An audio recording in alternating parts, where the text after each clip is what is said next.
If you give me a problem, I can guarantee you I can solve it. I believe turning 5 million into 5 billion is a lot harder 100%. than turning a pound into a million. I didn't want to be, average. I wanted to be something more. Everyone's dealt a set of cards, and you just need to play the best game with the cards that you've been dealt. You look at the Forbes 500 Rich List, 25% of them are property investors. That is a huge percentage.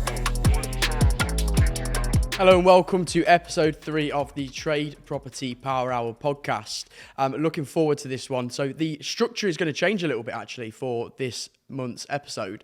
Kyle and myself are actually going to be introducing us properly to you guys so you can understand our background, where we've come from, what it is that we actually do, what is our role within trade property as such. So Kyle, Huckabee, how are you? Yeah, very, very well. I mean, how was the new year? Yeah, it was good. Good Christmas? Yeah, very good. Have you set all your goals, your targets? Yeah, we're all sorted. 2025? All sorted, ready to do. Got a big year planned, as you know, ready to go. January is an exciting time anyway because it's that fresh start. You get to knuckle in, lock in again, and then set out to succeed your tasks and your goals which you've set for the year. So it's always an exciting time for us. 100%, absolutely. And to be fair, I'm looking forward to deep diving into your story a little bit more today as well. Yeah, so likewise. Let's get into it. So the first question that I've got for you, Kyle, is what actually inspired you to start your business in the first place?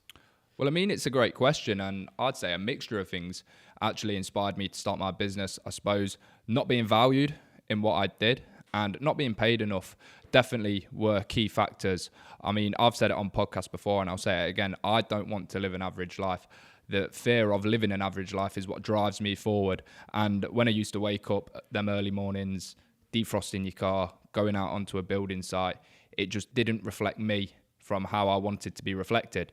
So, I mean, what actually inspired me to start my business would be just that luxury lifestyle and wanting to do something uncommon. I mean, I was never cut out for a 9 to 5. My patience gets tested regularly if it was in that respect. But no, it weren't for me at all. But if I'm going to boil it down, I'd say the fear of living an average life and wanting to live a luxury life and actually provide for my family and give them things that they could never give me and pass things down for generations to come, I'd say. What an answer. That's kind of inspired me. Fair play. What advice do you have for someone looking to enter into your industry? Definitely get educated beforehand, because when you don't get educated and you jump into something within the unknown, that's when the failures can come and the setbacks can happen. And in property, these can be costly. So it's definitely to get educated at the start and then just take action. Surround yourself with people that are in a position where you want to be is a massive key point as well. I mean, learn from people who have been there before. It's absolutely fundamental to your success to be able to actually learn from people that have done it before, because they're going to help you get over problems. They're going to help you solve issues that, might be simple issues to solve. But if you've never overcome that, you'll never know. I mean, you don't know what you don't know at the end of the day. No, absolutely. I mean, what do you personally actually think? What would happen if you didn't go down that route? What, and just jumped in it? Yeah, if let's just say you never went and got a mentor, you never got educated, and you went straight into it. How would you have envisioned that would have gone? To be honest, I wouldn't really know where to start. So you need that basic business training to go on with. What I'd have done if I didn't have a mentor, I'd have just winged the entire thing, I believe. And I would have got so much wrong and I would have screwed up so many opportunities for myself because I weren't knowledgeable. I didn't know what I was doing, and I weren't going to be able to execute on what I needed to do to be successful. So definitely get educated and take actions. The answer to the question for me. Yeah, without a doubt. I mean, within property, do you believe that you can get rich quick? No, I don't actually. Don't get me wrong, you can make a lot of money very quickly, but I don't think anything's a get rich quick scheme unless you catch a crypto pump. Yeah, no, you're absolutely right. But with property, yeah, you can start deal sourcing. You can make easily £10,000 to £20,000 a month, but that's not rich. I mean, what quantifies rich? How do you actually measure rich? Okay, yeah. Because rich is different for everyone. I mean, you could be happy. Let's just say your average Joe might have a 3-bedroom house, a wife, 2 kids, and a Mercedes. He might be happy. He might be content. That might be rich to him. Or rich to him could be someone with a 5-6 bedroom house, a swimming pool, a Lamborghini that goes on holidays last year. But then that versus a billionaire is completely different. But to actually answer the question, no, you can't get rich in this industry quickly. It's a get rich scheme, but it's a get rich slowly scheme. Yeah, no, I completely 100% agree with that. I mean, how do you feel about entrepreneurs who succeed purely through family wealth or connections? Well, it's a great question, to be honest. And I truly believe that everyone's dealt a set of cards and you just need to play the best game with the cards that you've been dealt. 1,000,000%. And don't get me wrong, if your family is extremely wealthy, that's good. You've got a kick start. I mean, you've got people to learn from as well. But if you are starting from the very, very bottom, it's a lot more difficult to actually get the ball rolling versus if you have got people that are in your family that are experienced in business, that are experienced in property, that are experienced in these industries, it's going to be a lot easier for you to actually progress to the next level. But I've got nothing against people that come from wealth. I mean, look at Donald Trump. You know what? I was about to sidestep the question and turn around and say after this, how do you feel that the misconception in around Trump, because he got 5 million from his father that turned into billions, everyone says, oh, well, you got it gifted to you. What's your thoughts around that? Well, to be honest, I believe turning 5 million into 5 billions a lot harder 100%. than turning £1 into $1 million. Yeah. That's what I believe anyway. So what Donald Trump's done is extraordinary. He's an amazing businessman, top entrepreneur. Yes, he did start with millions in the bank, but look what he's turned that into. You've got to remember, $1 billion is 1,000 millions. Yeah. So it's hard enough to make $1 million, let alone if you've got 5. It'd be so easy to lose that money as well. Okay, because you've got that cash reserve, you can take larger risks. And if them risks didn't play out, and I know in some stages of his career, the risks didn't play out, and he was actually in a lot of debt. But to go from 5 million to 5 billion or whatever it is, I think it's 7 now. 7 billion. It's crazy. Extraordinary. It's crazy. So, and just on the side note of him as well, I mean, he got into property, wasn't it? Yeah, property was his game. Real estate was his playing ground at the end of the day. So, it speaks volumes that the opportunity is there to go in, capitalise on money, whether it's gifted or, not. Do you know what I mean? No, yeah, but I've got nothing against people that come from wealth or have got naturally better connections. Like I said, I believe everyone's dealt a set of cards and you just need to play to the best of your ability with the cards you've been dealt. Yeah, again, it's a lot easier for some people and it's not for others. But no, don't get me wrong, if I could have come from a wealthy family, that'd have been great. We'd have helped us out. Yeah, you know what I mean? Yeah, it'd have gone a long way. So, no, I've got absolutely nothing against anyone that comes from wealth. Don't get me wrong, you've got the people that come from wealth and then just toss it off. Yeah. And they're kind of... That's a different kind of category, isn't it? And the ones that then give it large with the father's money. Don't get me wrong, you can do what you'd like to do at the end of the day, but that doesn't really sit right with me there when they're trying to flex the father's money. But equally, if the father gave them that money and they decided, you know what, let me jump into the family business. Let me take over from where he's left off. Let me do what Eddie Hearn did. Barry Hearn created something extraordinary and then he just took it to the next level and took it to £1 billion company. So, yet again, it's slightly different, but it's great. It's the same with Alfie Best Jr. Yeah. Obviously, Alfie, billionaire, but his son was in the Forbes 30 under 30, like from his watch business. Yeah, done it himself. He's done it himself. So, yeah, I believe that there's no negative thought to them. Or the bit that you've said where it's just how you play your cards that you've been dealt just completely covers that whole topic, really, doesn't it? Because it is true. I mean, you can walk around and flex, daddy's money and do what you like, but at the end of the day, it's the misconception that people look at you for it, isn't it? Do you know what I mean? They think, oh right, well, he's got a silver spoon. But if you're someone like an entrepreneur where you take that money and kind of build your own life out of it, then that's a different story. That fair play, because in some cases that's actually harder to go and do, like we've said with Donald Trump. Well, I mean, there's that saying, it's harder to get out of bed in the morning when you've got silk sheets. Yeah. Versus, so if these people have already got silk sheets and they're getting out of bed, they've got that fire and that hunger inside to actually take them to where they need to go and to achieve their ambitions. So, no, there's no negative animosity towards these people at all. Yeah, likewise.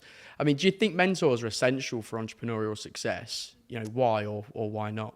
Yes, most definitely. I'm a true believer that mentors are fundamental to your success. Every single successful person I've ever spoke to, ever been around, they've all been mentored. You got to remember, we're humans, we're naturally learners. We've been mentored from a very, very young age. You know, you start football classes when you were young. You had a football coach. It's a different form of mentor, but it is a mentor. Mm-hmm. You start training, obviously going to a gym, personal trainer, mentor. You get an apprenticeship.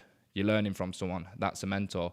Now, when people decide to sidetrack and go off down their own path, that you need to learn from someone. Yeah. You need to learn from someone that's been there before, whether that's property, e-commerce, crypto. It doesn't matter which path you decide to go down, you have to have someone there to steer you the right way and keep you accountable and keep you on track. Because if not, don't get me wrong, if you're innovating in a new industry, pioneering in a new industry, yeah, it's going to be a little bit more difficult, but you've just got to follow that blueprint that other people have set as well. Because if it is a new industry, there'll be an industry that's very similar that you just need to follow. Yeah. Yeah. An example I could give is like deal sourcing and recruitment. Very similar. Very completely different industries, but very similar models. Yeah, absolutely right. Very, very similar. Yeah. So if you just followed, because I mean, that's exactly how we scaled our deal sourcing business. We followed a recruitment blueprint, essentially, and then scaled it. But well, you look at like Musk. Yeah. How's he going to have a mentor? He's literally pioneering a new age from electric cars. I've seen something that he's working on a flying car at the moment. So, you know, and unless he's the only real person he's got is kind of NASA, essentially, to what it is that he's doing. So it's a bit difficult. Well, that's a debate in itself. But, yeah.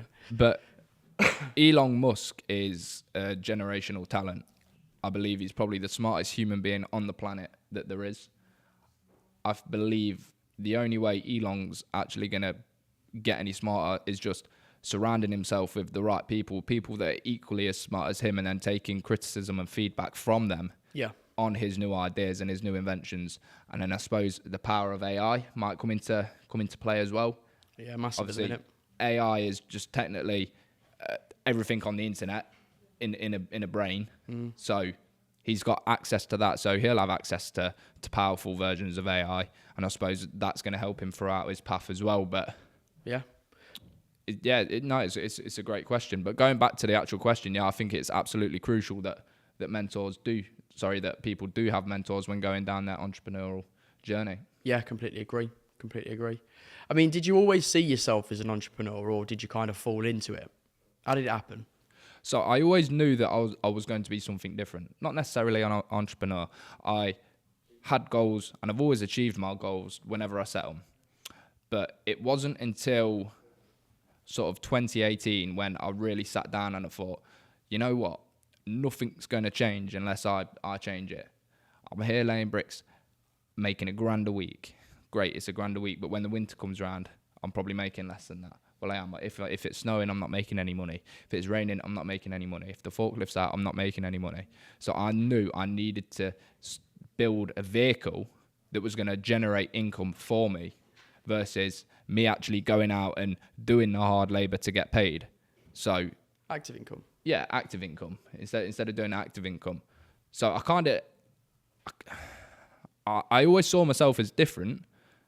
I never saw myself as an entrepreneur at the start. Don't get me wrong, I always saw myself as a problem solver though. Yeah. That's what entrepreneurs are. I've always been able to solve the problems that have occurred in my life. So I suppose that's foundations to becoming an entrepreneur anyway. Yeah, it's transferable skills. Yeah, sure. It's a transferable skill. And I believe if you look up the definition of entrepreneur, it is someone that solves problems. Yeah, I think it actually is. So it's in there. Yeah. So yeah, it probably did kind of come naturally. I did have them traits of an entrepreneur, but it wasn't until about 18 to 19 years of age when I actually realized, right, this is for me. This is who I am. This is what I want to do. This is what I'm going to achieve. And then I went out and did it. I mean, what was the mindset shift that you kind of had to go through to get yourself into that position to go, right, I'm working now, but then the next week I'm an entrepreneur? Like, what happens within that short space of time that just kind of changes it? Accountability. Accountability is that mindset shift, because I was stood there on the building site and I thought to myself, right, why am I here? Hang on a minute. I applied for the job. Yeah. I turned up to the interview. I went to college. I applied for all these things. These all things happened because of me. It's not like I was forced here. Yeah. So in that sense, I just turned around and said, right, well, it's my fault I'm here. Now it's up to me to get out of it and get me to the position where I want to be. Yeah. So yeah, accountability is the answer for that. And I think that's absolutely massive and crucial for any entrepreneur or business owner or someone looking to do something amazing. 1,000,000%. I mean, do you believe that most people are cut out to be entrepreneurs, or is it only for a select few? It's definitely only for a select few. I don't believe everyone's cut from the cloth that you need to be to become an entrepreneur. I don't think people are going to be able to handle the stress, handle the pressure, handle the expectations from everyone. I believe only a select few can do that. And you know what it is? It's down to you at the end of the day. Whether you think you can or you can't, you're right. So if you believe you're cut out for it, chances are you probably are. But for the people that aren't cut out for it, they can't even comprehend the thoughts that go through our head. Or you can turn around and say to them, do you believe you'll ever be a millionaire? And they can't even comprehend how they're going to get to that point, other than, oh, we're going to win the lottery. Yeah, you're right. So, no, I don't think everyone's cut out for it. I believe we need people working in Starbucks. We need people working in McDonald's. We need people washing cars, because that's what makes the economy goes round at the end of the day. Yeah. I don't believe everyone's cut out for it. Yeah. Brilliant answer. Do you believe you're where you are because of your mindset, or was there any external factors that kind of took place? Do you know what? It's a bit of both, if I'm being totally honest. I think without your mindset, you're not going to be able to get anywhere in the first place. Well, when I say mindset, it's just subscribing to the right frames of mind, essentially, like being accountable, staying consistent, staying disciplined. These are all things you need to do to be able to get to where you want to be. But external factors, I mean, plenty of external factors brought me back. Plenty of external factors brought me forward. I mean, it just goes back down to that saying, you're the sum of the 5 people you spend the most time with. Now, think about it. If you're at home with your parents, there's your mum and your dad. You might have, let's just use me, for example. You're out on site. There's the people that you used to lay bricks with, and then maybe someone you go to a gym with, and then your best mate, okay? So maybe 2 out of the 5 people are actually benefiting your life. Don't get me wrong, I'm not trying to slate like your parents and everyone else, but they're not good factors when trying to become the person you need to be. You need to be surrounding yourself with people who are already there or who are on that journey with you. So you have that positive peer pressure around you, that positivity around you, and that backing just to say, right, what you're doing is right, and go for it, essentially, versus being around them negative people, them naysayers. Yeah, because they say, don't you, if you hang around with five broke people, you're going to be the 6th. If you hang around with 5 millionaires, you're going to be the 6th. Yep, exactly. That's literally just facts. And I think some people find that a bit hard to kind of, articulate really, and think, well, how does that actually work? But it's such a simple thing that does work. I mean, we've implemented it into our lives, and you know what, the elevation's crazy just by making that small change. So, yeah. If you weren't doing this, what do you think you'd be doing instead? It's a great question. What is in if I weren't doing property, or if I weren't doing business? Do you remember? Did you see that interview with Peter Crouch? I think he was on Graham Norton show, and they said, "What would you be if you weren't a footballer?" And he said, "A virgin." It just came into my head now when we were going through it. But I mean, what would you reckon you'd be doing if we weren't doing anything regarding our businesses or property, and you was just working in a job? What do you reckon you'd be doing? I'd be going so hard in the boxing gym. That's what I'd be doing. If I had no money motivators or anything to say, right, you need to be, you want to be doing this. Yeah, because I used to box when I was a lot younger, and it was a dream of mine to go on, become professional, become world champion. But that dream faded, and I feel like, and it got overclouded with the whole business entrepreneurial stuff, and then I really took focus to that, and then stuck at that versus, because I knew the journey to a world champ is going to be a lot more difficult than to a millionaire, and equally I was never going to be able to get to this position. Well, initially, this is something I've never said before. One of the reasons I did start my journey and start the business is just because I wanted to be able to fund all my training and be able to train full time. But like I say, that never really happened, and I knew I weren't going to be successful as an athlete if I was having to lay bricks for 8 hours a day, 5 days a week, because that's going to take a toll on your body at the end of the day. Yeah, I was just sat here thinking. I was in my head. I was imagine right at the beginning of our journey, and you're trying to do that alongside it. It's not going to happen. It's not going to happen. Well, it's like at the Samuel Leeds fight. I mean, I was training at 6 a.m, going to work, coming home, working on a business, and rinse and repeat. Yeah. Like, I did not have time. That was not a healthy way to live. I mean, I reckon I was getting about 4 or 5 hours sleep a night. Bear in mind, I'm putting my body through rigorous training. Then I'm going and putting my body through more stress, working all the time, and then going through mental stress at the end of the day to get this new business up and off the ground. Yeah, I'd say the mental stress definitely was a driving factor. If you could give one piece of advice to your younger self, what would it be? It'd be buckle up because you're in for a ride. That is it. I don't think I wouldn't change absolutely anything. I'd just sit myself down and say, listen, you're going to be going on quite a long journey. Buckle in, because there's going to be some ups and downs, some highs and lows, and just don't give up. That's it. Well, I never did anyway, so just and maybe stay positive as well, because things do get tough, things do get bad, but you need to take that one grain of positivity that's in every situation. Doesn't matter how bad it is, there'll be some positivity you can take from it, and then view it through that perspective. How do you think school played an impact on your life decisions? Very little, to be fair. I mean, school overall isn't built for entrepreneurs or business owners. It's built for employees. Okay, we learn nothing as entrepreneurs that we need to learn in order to be able to be a success as we have been in the industry, to go and do. So school, I mean, played zero impact really on my life decisions. I think it just shown true characteristics really of kind of what it would take for me to kind of make it bigger on my own. I wasn't very academic. I didn't do very well in school. I just kind of, fucked about, didn't really do much, to be fair. But that's okay, because my life decision that's then happened past the academia stage is I'm happy with that. Do you know what I mean? So you kind of got to be a little bit grateful at the same time to turn around and say, well, if maybe school wasn't like that, then, would my life be completely different now? Would I have gone down a different route? Who knows? Well, school teaches the complete opposite to the traits you need to be successful as an entrepreneur. I mean, in life, you take a test and learn a lesson. In school, you learn a lesson and take a test. Yep.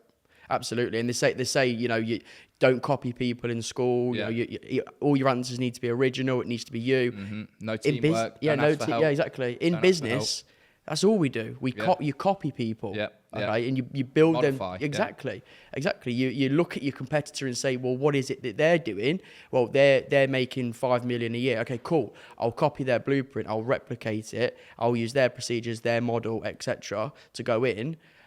That's how you do it. You just understand what that business isn't doing so well and how you can do it in yours, so you can kind of dominate them when you come to market. That's all it is.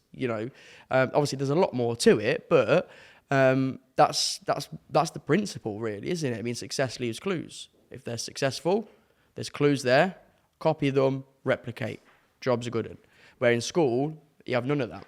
So you have to reprogram yourself a little bit. Do you think financial literacy should be taught in schools? 1,000,000%.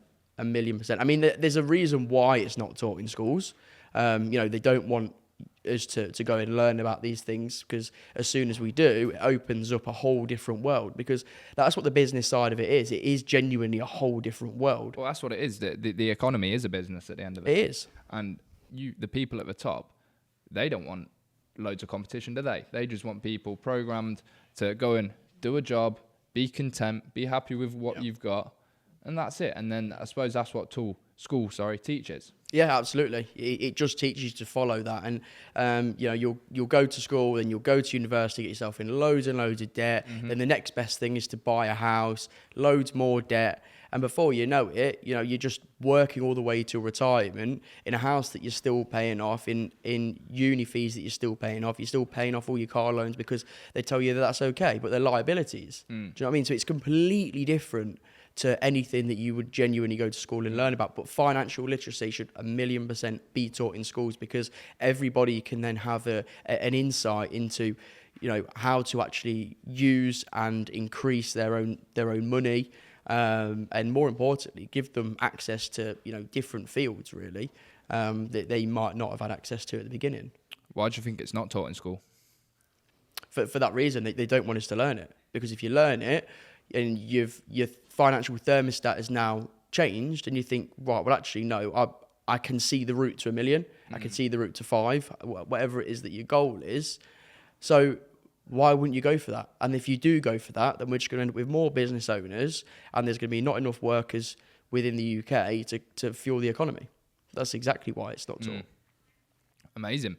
I mean, what is it you were doing before you ventured into business? I did a couple of things really. So after I left school, I was a personal trainer. So I was a personal trainer for a number of years. And then I kind of got bored, really. What did that teach you about business? You know what? It actually did teach me a lot indirectly. I didn't realise I was actually learning it, because obviously I was having to go out and find my own customers, do the finances, the marketing, the sales appointments, then the actual training, which is the operations to the business. So indirectly, I was running my own business without me even really knowing, because in my head I just thought, I'm a personal trainer. I've got a new client, cool, in the gym, off we go. 3 months down the line, they've lost the weight. Do you know what I mean? So what would you do differently if you went into that industry now?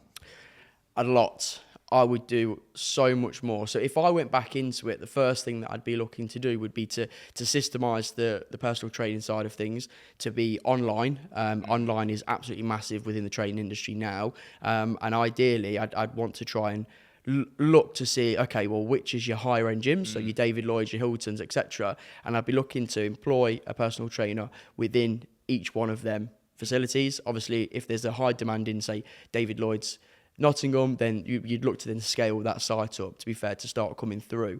The marketing, I'd have done so much more marketing, and much better now that I fully understand, how it actually works and how much of a big part it is within your company. I'd have just streamlined the whole process, and it wouldn't have even took me long knowing what I know now. But back then, I'll be honest with you, I didn't even know I had a business. I genuinely didn't know. But then just thought it was part of the job. Literally just thought I'd do the job, yeah. So it did teach me a lot, but I then decided that I wanted to get out of the personal training side of things, so I went into recruitment. I worked in recruitment again for a number of years, which taught me so much, because I was speaking to people on the phones all day, every day, from the moment I got into the moment I left. It was just communication.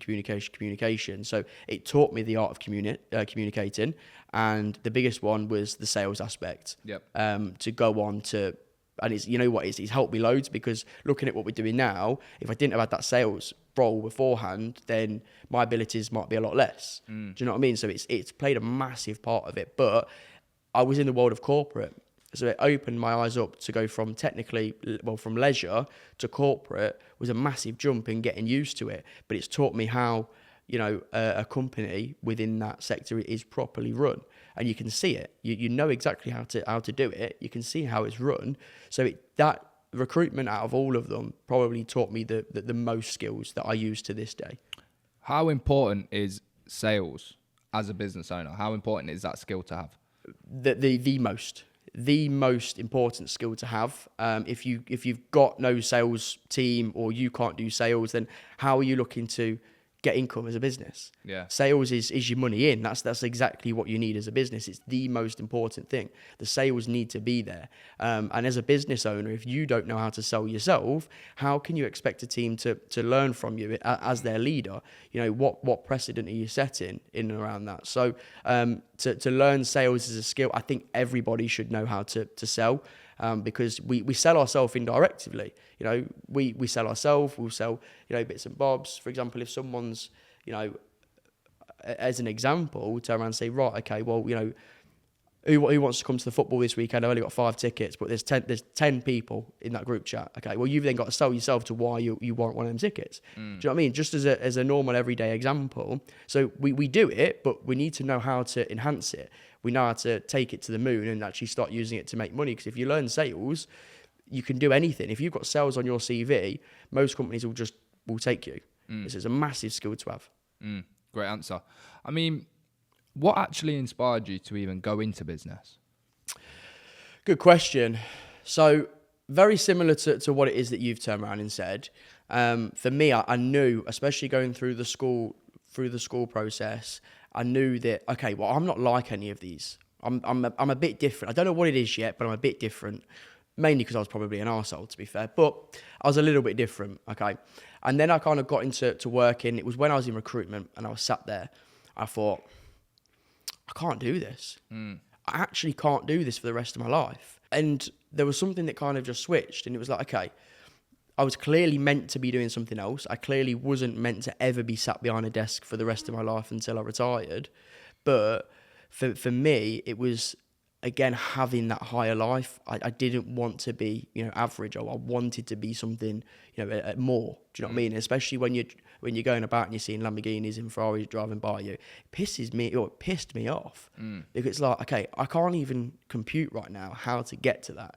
How I can even get to the stage where I could go and buy one of them. Where now I can do. Do you know what I mean? I understand exactly how I can go and get one if I wanted one, to go and execute that. But yeah, inspired me to go into business. It was the different life. I wanted that financial security. I wanted to make sure that, I can give my family what it is that they want.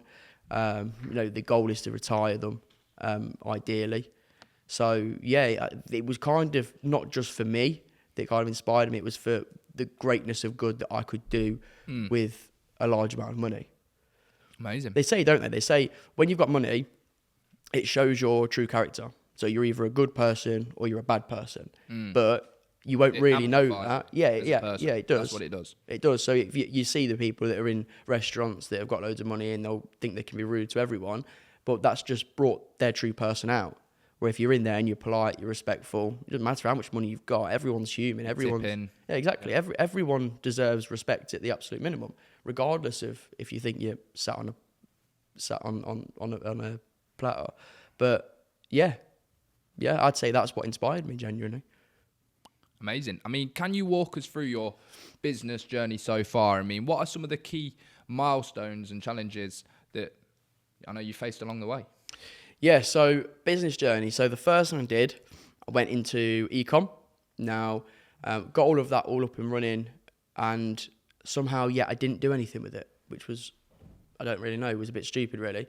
And then we fell into property. Literally did fall into it, really. It was kind of an accident that we even ended up having a property company. We had that split between the letting agency, the deal selling company, and our holdings.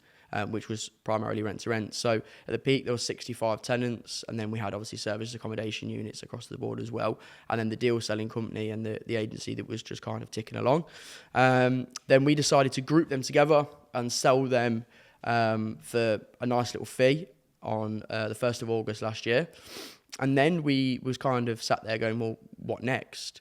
And then trade property happened, One of our mentors, Joseph Valente, he approached us and turned around and said, right, lads, I've seen what you've been doing.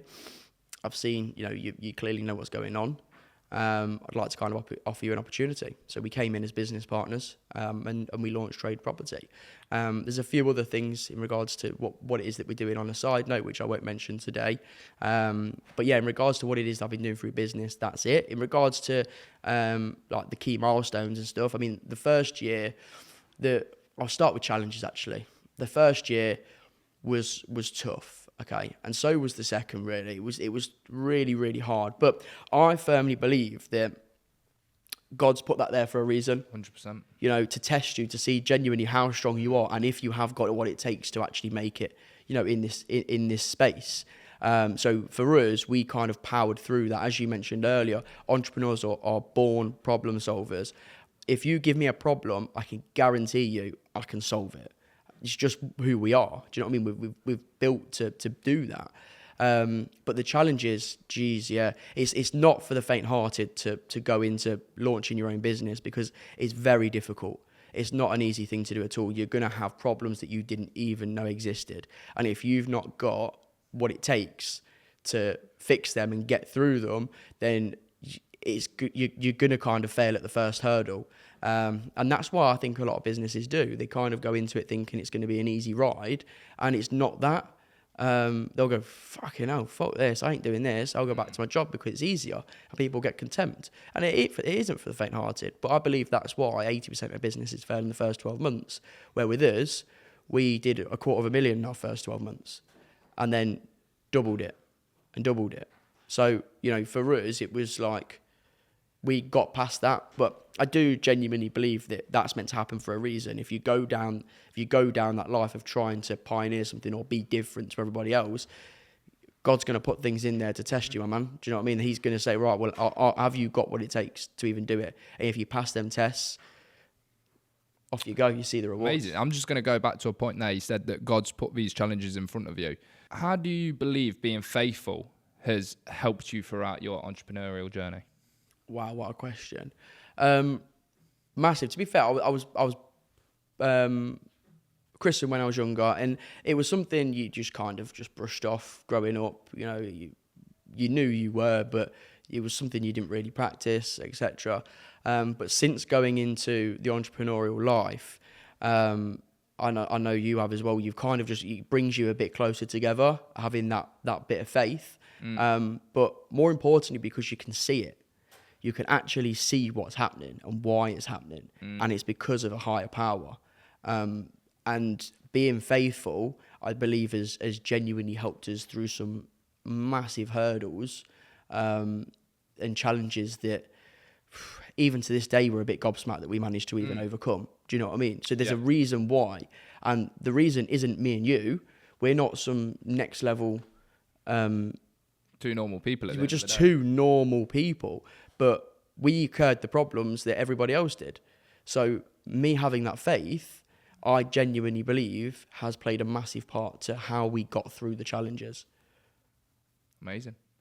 It's a weird one because you speak to a lot of successful people and they all seem to be faithful. They all seem to be faithful. I mean, I don't know one person. I personally don't know one rich atheist. I don't either. I don't. I've never spoken. I know they're Imagine they're out there, yeah, but I don't know one. All of the millionaires and billionaires that we talk to, we hang around with, all believers. Are all believers. They've all got that believer in their God. It empowers you, doesn't it? It does. It's an empowerment that atheists can't get at the end of the day. It does. So no, you're absolutely right. If it's going to empower you to succeed even more and drive you to success, it's definitely something that I'll be looking to.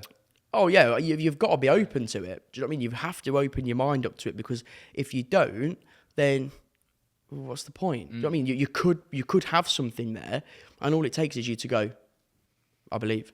That's all it is, really.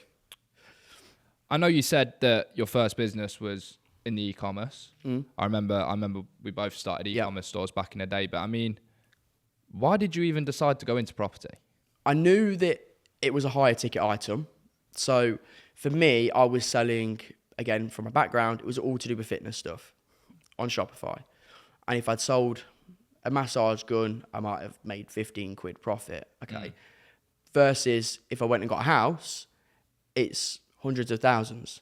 So it's a higher ticket item to go in. I knew myself when I was looking and I was thinking, okay, about property, you look at the Forbes 500 Rich List, and 25% of them are property investors. That is a huge percentage, considering all of the other industries and sectors out there, okay, to go and do. You look at the majority of successful people, they invest in property. So I knew myself, right, there's a reason there. Success leaves clues. There's a reason to why people are doing this, and they're clearly getting results because I can see it. So why not? So I kind of looked at property from that aspect, but at the same time, we did genuinely fall into it. And it was a good thing that it did. Here's one for you. Bit off topic. What's your thoughts on Simon Squibb saying property's a scam? Load of shit. Absolute load of shit.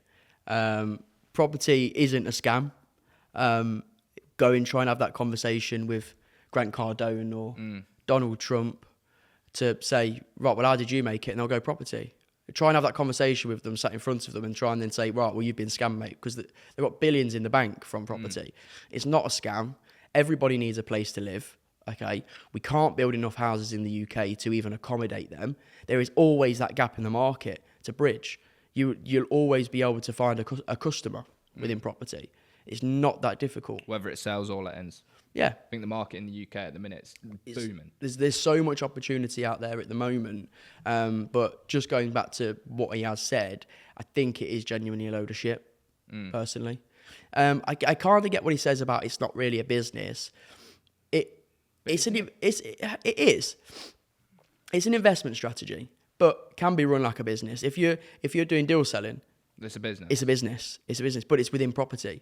So if you're doing buy to let and you're just buying and holding it, just then that's the investment strategy side of it to it. But if you're actually running a letting agency, or you're doing deal sourcing, or you've got a management company, you're still within property. Yep. You are in property, but you have got a business. It's the same as everything. You've got a marketing team, sales, ops, and finance. They're the 4 departments that you need in any business.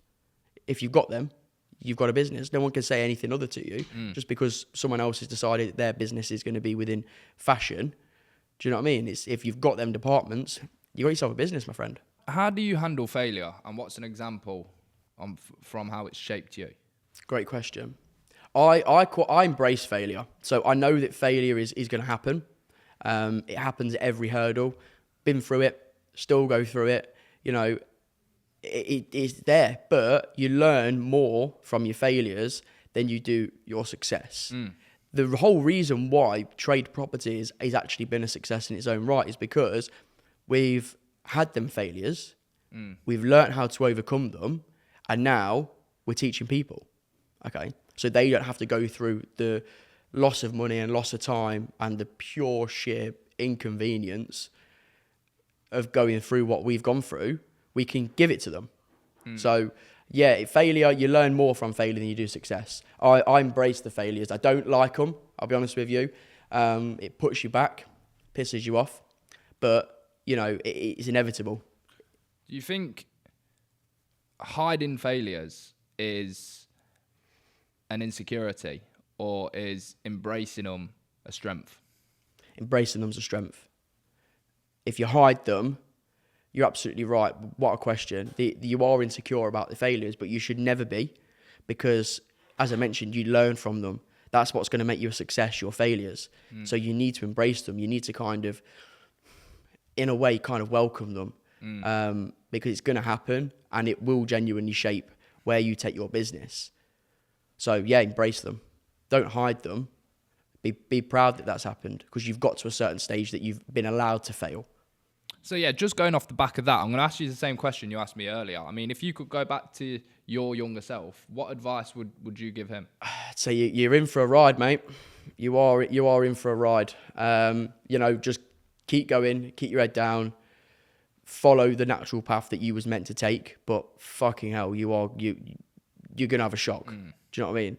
Because I think right at the beginning of our journey when we started, you kind of brush it off, don't you? It'll be all right. It won't be like everybody else says. Before you know it, I think maybe that's a little bit of arrogance that might. It is come in, arrogance. or maybe not arrogance. Arrogance probably isn't the right word. Maybe I think it is arrogance. inexperience or youth. Yeah.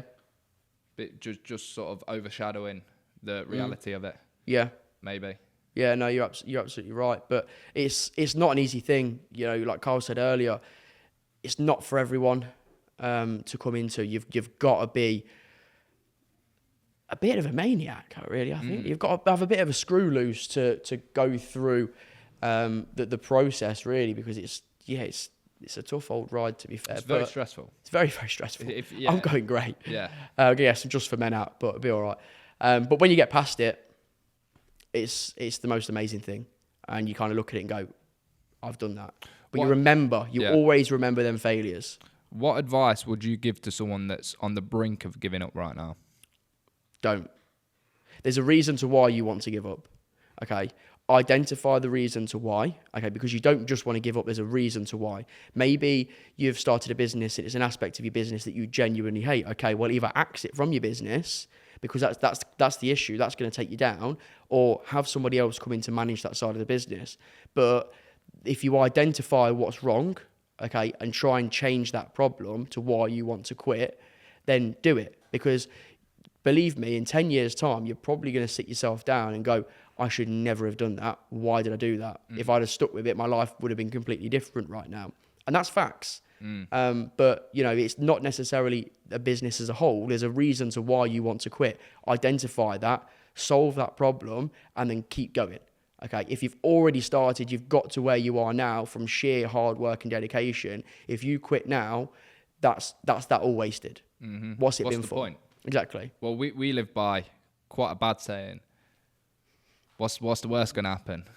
Yeah, we're going to die. Is it going to kill you? Yeah. Is he going to kill me? No. Right, that's all right. Amazing, send it. That's it. But yeah, I don't know whether that's something we should preach, but that's something we live by anyway, and seemed to work for us so far. So. It has worked out, really, and it's the principle's the same. Yeah.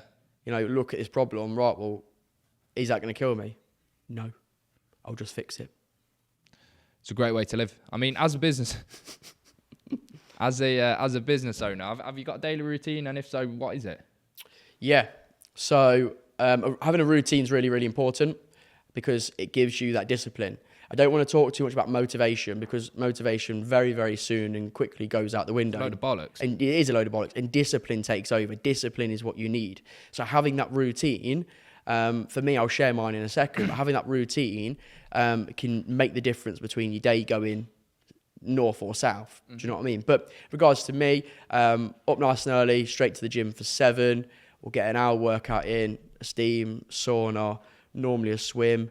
Come back, have some breakfast, normally some poached eggs or something like that to be exact.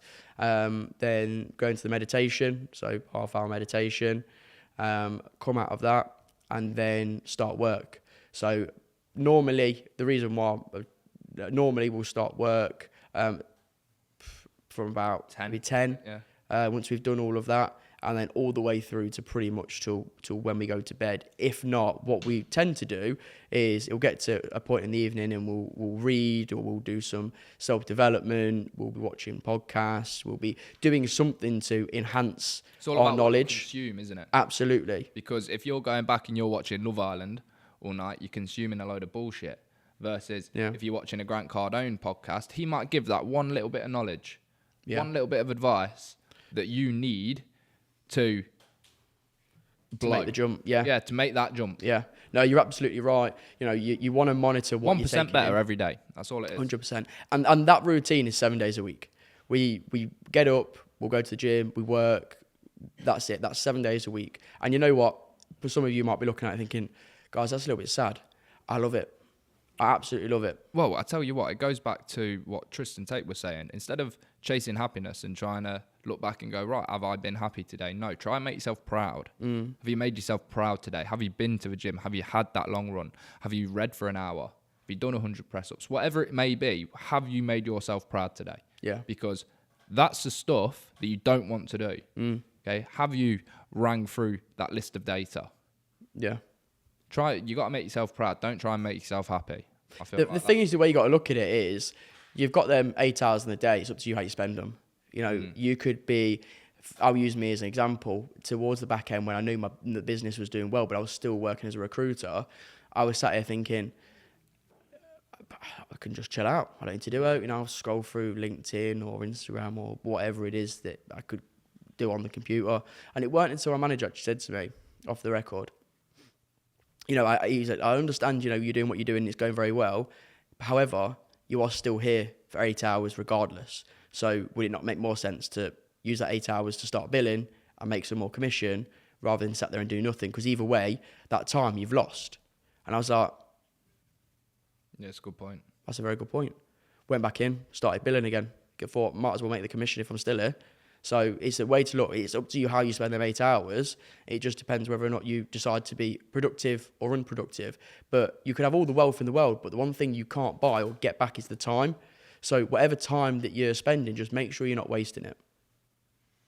How do you think accountability plays in that then? Because I know you've just said that you only have 8 hours. Everyone has the same 8 hours, which what will they do, I suppose? Yeah. Everyone has 24 hours in a day. How do you think accountability plays in that role? Absolutely massive, because, you know, you are where you are because of you. You know, it doesn't matter if you're a business owner, it doesn't matter if you're an employee, it doesn't matter. Wherever you are in life is because of you. It's nobody else's fault, or there is nobody else's gain.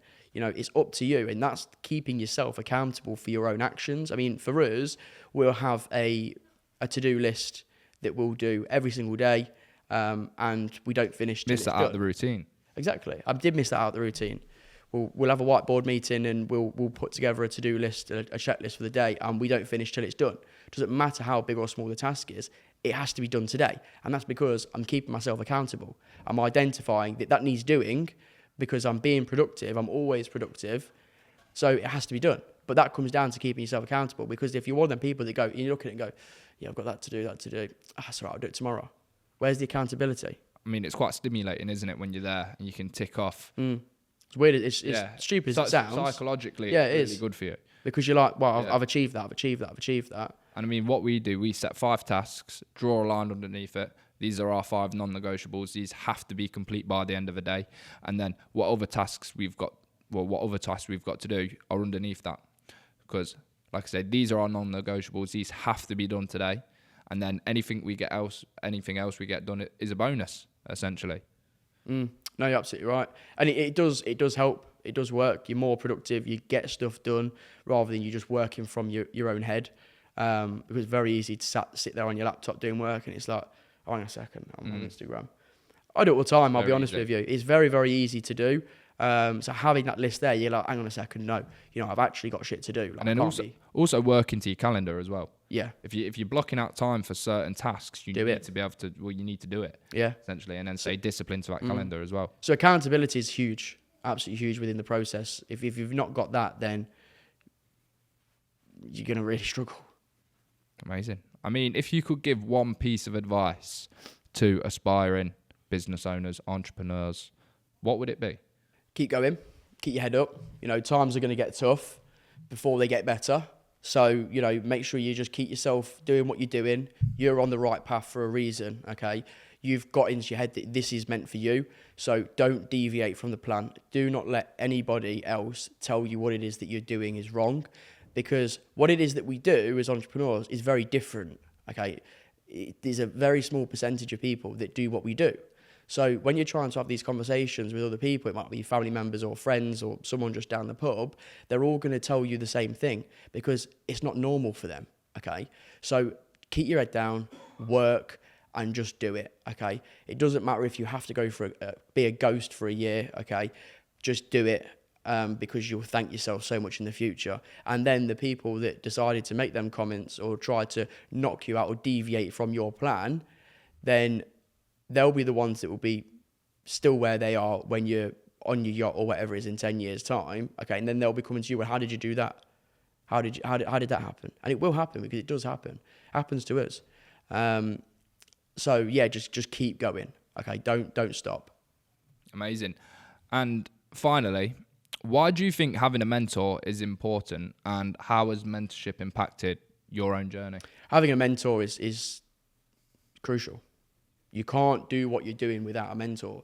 You have to have somebody there that guides you, because you're going to come to the first hurdle, and if you've genuinely not got the minerals or you've not got what it takes to get past that hurdle, and it could be a big one, a big problem that you've got to solve, okay? Let's just say it's cash flow, right? And in our instance, I remember right at the beginning, there's about 10 grand's worth of rent to pay, and the cash flow wasn't there. So that was a massive issue as a business, because there wasn't enough cash to cover the overheads. So it was about, okay, well, how do we get through this problem? How do we get to that figure that we need? And in some cases, it was like $5,000 that we'd need. So it's a case of, right, okay, well, how can I make that $5,000 in a week to go in, make sure I can cover my overheads? Okay, well, I can do this, and this. Cool, off I go, do it.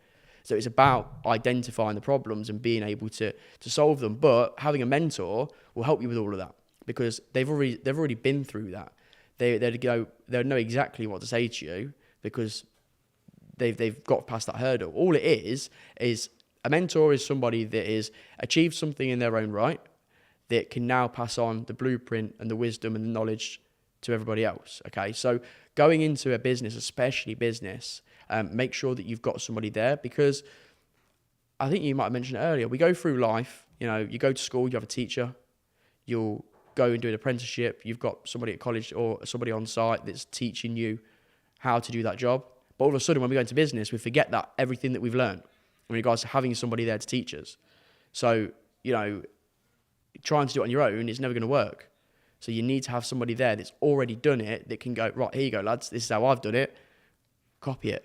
Again, another thing you don't get taught in school. Well, I believe that you pay twice anyway. Or, no, sorry, you have to pay anyway. So you can either pay at the start for mentorship and avoid the mistakes, or you can pay when you make the mistakes, rectifying them. So you're going to pay anyway, so you might as well pay to get the advice, pay to get the mentorship, and then have your journey cut in half, because you're not going to make half the amount of mistakes. You know how to rectify them when they do occur. And it's just going to be overall a quicker transition to where you need to be if you've got someone that's already there. Yeah, absolutely right. And I had it not so long ago. Obviously, for the trade property 2-day accelerator is 997. Okay, for a business to come for the weekend. Now, I had somebody that was umming and ahhing. I don't want to do it. I don't want to spend the money. Blah blah blah. I said that's absolutely fine.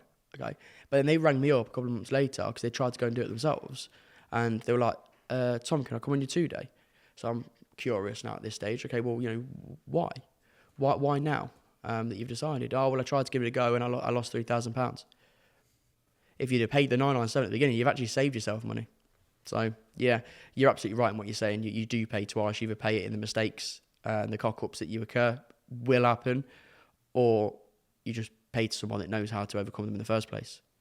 Makes sense to me. I mean, some of the most richest people on this earth have got business mentors to this day. And you will get to a stage where you'll outgrow your mentor and you find a new mentor. That just happens. But nevertheless, whatever it is that you're embarking on, whatever your journey may be, in business or outside business, having a mentor there is crucial. I mean, is there anything else you'd like to say just before we finish up? I don't think so. Is there anything further that you'd like to add? No, I think I've about covered everything at my end. I think it's been a great podcast. I think we've shared a lot of insights, a lot of knowledge, a little bit about our personal background as well. Yeah, which I think was kind of key, because we're episode 3 in now and no one really understands what it is that we've kind of been through and done. Especially for the audience, it's always good to understand essentially who we are and why we've got to ourselves to where we have, obviously at such a young age. But no, I just wanted to say to everybody listening at home, thank you very much, and we'll see you on the next episode.